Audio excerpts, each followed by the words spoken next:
që pritshmëria është jashtëzakonisht e madhe. Kjo ide ka lindur rreth vitit 2017, por mbeti si ide. Dhe ne rimorëm këtë vitin e kaluar, dhe këtij forumi të rëndësishëm i kemi dhënë jetë. Është një vit plot suksese, plot aktivitete që na ka bërë optimist që ne të gjithë së bashku, duke bashkuar të gjitha energjitë tona, potencialet intelektuale, mund të bëjmë shumë e shumë më tepër për arsimin e lartë në Shqipëri, për rritjen e cilësisë mësimdhënies, të kërkimit shkencor, të ndërkombëtarizimit, digitalizimit dhe një sër fushash të pafundme. Në fakt nuk është një përvojë unikale kjo shqiptare. Sigurisht që është përvojë shqiptare. Por vende të tjera i kanë kaluar këtë përvojë. Besoj që në pararojë është Britania e Madhe, e cila ka dy grupe të mëdha, që grupojnë gati 50 universitete. Grupi Russell ose Russell Group që grupon 24 universitete, dhe Universiteti i Londrës i cili grupon 17 universitete. Të mbështetura në ligj, dhe që ju e dini se çfarë është shkolla britanike. Por nuk mbetet edhe në Britaninë e Madhe, edhe vendet të tjera kanë përvoja të tilla, nga të cilat ka vetëm fitim. Sigurisht, arsimi i lartë në Shqipëri është përballë shumë sfidash. Shpesh themi që arsimi është primar dhe kështu duhet jetë në çdo vend të botës, por arsimi nuk mund të shkëputet nga pjesa tjetër e shoqërisë, dhe veçanërisht për vendin tonë që të gjitha janë parësore. Është parësore infrastruktura, është parësore industria, mbrojtja apo deshët mjedisi, gjithçka është. Kështu që ne duhet të jemi të ndërgjegjshëm që arsimi do eci siç ecën në gjithë shoqëria, por e rëndësishme është që ka lëvizur. Ne të gjithë jemi protagonistë të këtyre 30 viteve të fundit dhe kemi parë mënyrën se si ka lëvizur arsimi i lartë në Shqipëri, në plot pranvera, dimra, suksese, por veçanërisht vitet e fundit, në këto 15 vitet e fundit, ka me të vërtet një progres të jashtëzakonshëm. Dhe ne, forcat që punojnë, forcat akademike që punojnë në universitetet tona, nuk duhet të jenë vetëm dëgjues, duhet të jemi proaktiv, sepse kanë vënë re një lloj indiferentizmi dhe kur bëhen ligje apo çështje të rëndësishme që dërgohen për konsultime publike, përgjithsisht trupa akademike është indiferente. Dhe mbasi ato kthehen në formë ligjore, kur ngrihet dora në parlament, themi pse është kështu ose pse është ashtu. Çfarë kemi bërë si ligë? Iniciativa e parë që morëm si forum ishte të kapnim një aspekt të ndërkombëtarizimit të shkollave të larta, që kishte të bënte me lehtësimin e sistemit vizave të studentëve të huaj. Ndërkombëtarizimi është një ombrellë shumë e madhe, ka shumë aspekte. Shqipëria po shënon suksese në ndërkombëtarizim. Unë jam këtu për të numëruar të gjitha programet e dyfishta, diplomat e dyfishta, universitetet që kanë ardhur, por ne kemi një progres të jashtëzakonshëm. Dhe kjo nuk është një histori e vjetër, kjo është një histori e re që ka vetëm se ka mbushur një dekadë akoma dhe jemi në rrugën e mbarë. Por sigurisht që ka shumë probleme. Dhe një nga ato pika ishte pikërisht ndërkombëtarizimi i universiteteve dhe përmes ftesës që duhet bëjmë për studentët ndërkombëtar. Ne jemi shumë të ndërgjegjshëm që ky është një proces. Nuk është një zgjidhje magjike se u bë një projekt vendim qeverie dhe ne në shtator do të presim, nuk do ketë vend për studentët e huaj. Është një proces shumë i gjatë. Ne kemi studiuar përvojat e të gjitha vendeve perëndimore dhe kemi parë që qeveritë në Francë, në Itali, në Britaninë e Madhe kanë programe të tëra qeveritare, strategji për të ftuar studentët e huaj. Dhe shembulli më i freskët është ai që ndodhi në Shtetet e Bashkuara të Amerikës me një nga universitetet më prestigjioze, apo ajo që godit e pika e dobët, ku tek studentët e huaj gati 7.000 studentë huaj. Kjo është një strategji ndërkombëtare dhe ne duhet hedhim hapin e parë. Dhe sigurisht një copë vendim qeverie kur them cop nuk dua që ta minimizoj rolin e tij që është një shembull i shkëlqyer i bashkëpunimit të universiteteve me ekzekutimin shqiptar, duke filluar që nga kryeministri i Shqipërisë Edi Rama, të cilin e kam takuar për herë të parë në qershorin e vitit kaluar, më falë në korrik të vitit kaluar, që ja shtrova si ide e për krahu i dha jetë dhe të them të drejtën. Aty kam kuptuar se sa e rëndësishëm është bashkëpunimi i universiteteve me ekzekutivin shqiptar në frymën e gjetjes së zgjidhjeve më të mira dhe më të mundshme.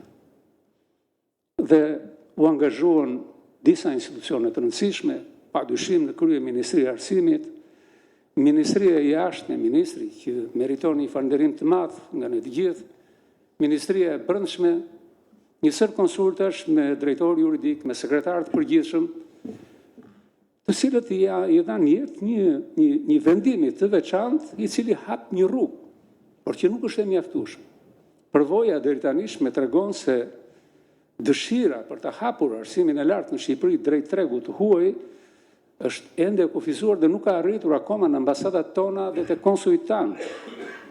Dhe kjo na vë përballë përgjegjësisë për të bërë takim me ministrin e jashtëm për Europën dhe punët e jashtme, për të bërë ndoshta një konferencë online, në mënyrë që të gjitha strukturat hallkat e këtij zinxhiri duhet të bëhen funksionale. Ndërkaq, ne kemi kuptuar një gjë shumë të rëndësishme të gjithë së bashku. Dhe kjo është vlera e ligës. Kemi kuptuar se duke qenë bashkë, duke bashkuar kapacitetet tona, ne mund të bëjmë gjëra me të vërtetë të mrekullueshme. Universitetet që bëjnë pjesë tek liga nuk kanë të njëjtën masi, nuk kanë të njëjtat programe studimi, dhe nëse kapacitetet tona bëhen të gjitha së bashku, produkti është me të vërtetë spektakolar. Kjo ka qenë arsyeja që ne kemi ideuar ngritjen e 5 grupeve të rëndësishme pune midis universiteteve tona, duke filluar që nga grupet për projektet përbashkëta, të cilat zënë më shumë vend nëse paraqiten emër të 10 apo 12 universiteteve. Kemi projektuar grupe pune, jo vetëm për projekte, për punë kërkimore të përbashkët, për konferencat përbashkëta, për revistat përbashkëta, të cilat janë të mundimshme në nivelin e një universiteti të vetë. E kërkon ligji dhe ne të gjithë sforcohemi të bëjmë konferenca ku të gjejmë logon e një universiteti tjetër që të jemi në përputhje me ligjin shqiptar, por që ku ne bëhemi bashkë, i ndajmë punët, kemi më shumë kapacitete, më shumë mundësi dhe kështu përfitojmë të gjithë. Parimi i ligës është që asnjë universitet pjesëmarrës nuk mund të krijojë një supermaci mbi të tjerët. Ne jemi të barabartë midis të barabartet. Pa shkelur mbi autonominë e çdo universiteti, pa hequr drejtën të bëjnë projektet e tyre, por duke gjetur pika takimi dhe duke ndarë ato që quhen praktikat e mira të përbashkëta. Dhe nga studimi që kemi vënë re që universitetet të caktuara janë përpara me projekte të caktuara. Dikush është përpara për projektet, dikush është përpara me drejtësinë, dikush është më përpara me kërkimin shkencor. Dhe kështu ne duke bashkëpunuar me njëri tjetrin, ne kemi mundësi të përfitojmë nga njëri tjetri, dhe këto nuk janë kredite për një universitet vetëm, por janë kredite për të gjitha universitetet, qoftë për akreditimin, qoftë për një proces të përgjithshëm siç është procesi i rankimit të universiteteve, sepse në ligë ne kemi vendosur që i futemi me guxim procesit rankimit në agjensitë më të rëndësishme ndërkombëtare. Dhe kjo rrit vlerën e çdo universiteti. Unë do të mund të flisja gjatë për motivet e këtij organizimi, të cilin e shikoj me të vërtetë në perspektivë si një augur të mirë. Mos shikojmë gjendjen sot, por duhet shikojmë nesër. Arsimi gjithmonë është një projekt. Asnjë vend i botës nuk është i kënaqur nga rritjet në arsim. As në Amerikë, as në Japoni, as në Franca apo në vende të tjera. Ne jemi përballë sfidash të jashtëzakonshme. Kemi në dorë një brez të tërë i cili ka filluar të mendojë ndryshe nga ne, i varur nga teknologjia dhe që mësohet nga njerëz të cilët nuk e njohin këtë teknologjinë e informacionit, dhe kjo është një kontradikt në të gjithë botën. kemi të bëjmë me një gjenerat të cilës po i ndryshon mendimi, të shpërqendruar, që nuk kanë vëmendje, të cilët po bëhen të sekt në mendimin abstrakt dhe reflektiv. Këto nuk janë mendimet mia, por janë studime të rëndësishme në botë. Janë njerëz të cilët mësojnë aty për aty, nuk kanë kohë që vëmendja e tyre të përfithi informacionin, mbeten sipërfaqe dhe thonë ç'më duhet gjithë kjo kujtesë për të mësuar, kur e kam kompjuterin një klikim dhe mbaroj e gjitha. Ky problem është i madh për prindrit, kanë filluar që në klasën e dytë fillore të përdorin ChatGPT për të bërë detyrat në nivelet e tjera, e deri në universitet. Ky nuk është një problem shqiptar, ky është një problem ndërkombëtar. Para disa ditësh lexova një artikull që në Britaninë e Madhe numri studentëve që bëjnë plagiatur me ChatGPT është i jashtëzakonshëm. Ky është një problem që po ridimensionon arsimin, rolin e mësuesit, rolin e edukatorit dhe gjithçka tjetër. Por ne nuk i shpëtojmë dot kësaj sllavërie. Mendja e njerëzimit po sekuestrohet në inteligjencë artificiale dhe nuk kemi ç'bëjmë, ne vetëm duhet adaptohemi. Prandaj them që arsimi është një proces dhe ne duhet gjejmë shtigje dhe rrugë të reja për të ecur përpara. Unë ju falenderoj për vëmendjen. Nuk dua të zgjasen shumë sepse duhet të lë fjalën edhe gjithë të tjerëve, por edhe një detaj do doja ta theksoja. Profilizimi i arsimit të lartë, që është një element shumë i rëndësishëm, kemi vite që lakojmë, nuk japim dot zgjidhje, nuk është një proces që ndodh me një ditë, është një proces shumë i gjatë. Është një proces perspektive, por ne kemi shembull. Brenda ligës kemi shembull. Kemi 2 universitete që kanë identitet të fortë profesional. Është Universiteti Polis, i cili ka formuar fizionominë e tij në disa programe studimi dhe nuk del për te i tyre. Është Universiteti Alden, gjithashtu i mbërthyer në programet e studimit në fushën e mjekësisë dhe janë shembuj suksesi për mendimin tim. Megjithatë, zgjedhja është e gjithë secilit.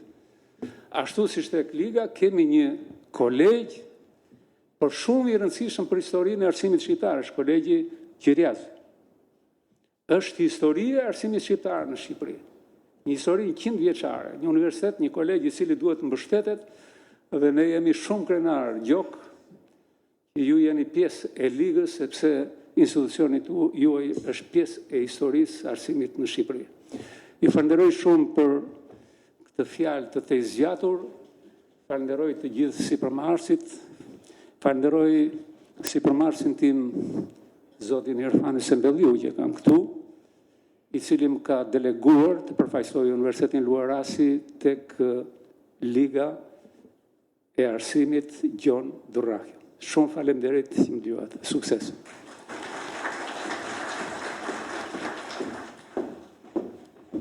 Faleminderit profesor. Ky takim